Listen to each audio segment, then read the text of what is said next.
মহান বিজয় দিবস উপলক্ষে সাতক্ষীরায় আন্তঃ-ইউনিয়ন ৮ দলীয় নকআউট ক্রিকেট টুর্নামেন্ট ২০২৪-এর ফাইনাল খেলা ও পুরস্কার বিতরণ অনুষ্ঠিত হয়েছে।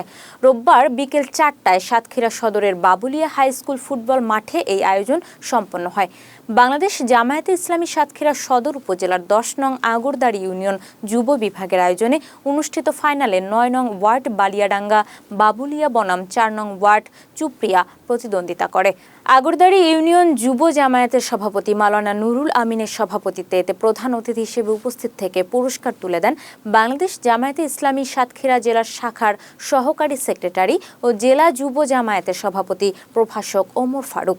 বিশেষ অতিথি হিসেবে উপস্থিত ছিলেন সাতক্ষীরা সদর উপজেলা জামায়াতের আমির মাওলানা মোশাররফ হোসেন, উপজেলা কর্মপরিষদ সদস্য আনিসুর রহমান, ইদ্রিস আলম, সাতক্ষীরা শহর শিবিরের সভাপতি মোহাম্মদ আল মামুন, ইউনিয়ন আমির মাওলানা শেখ মনিরুজ্জামান সহ অন্যান্যরা।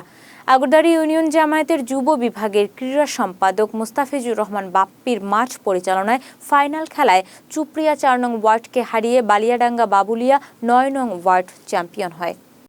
জন্য আমরা সবাই মিলে প্রাণপণ চেষ্টা করব। এখানে যুবক ভাইয়েরা আছেন, ছাত্র শিবিরের শহরের সভাপতি আছেন, অন্যান্য সম্মানিত মেহমানবৃন্দ আছেন, সবাইকে আন্তরিক মোবারকবাদ জানাই, শুভেচ্ছা জানাই এবং সবাইকে ধন্যবাদ জানিয়ে শেষ করছি।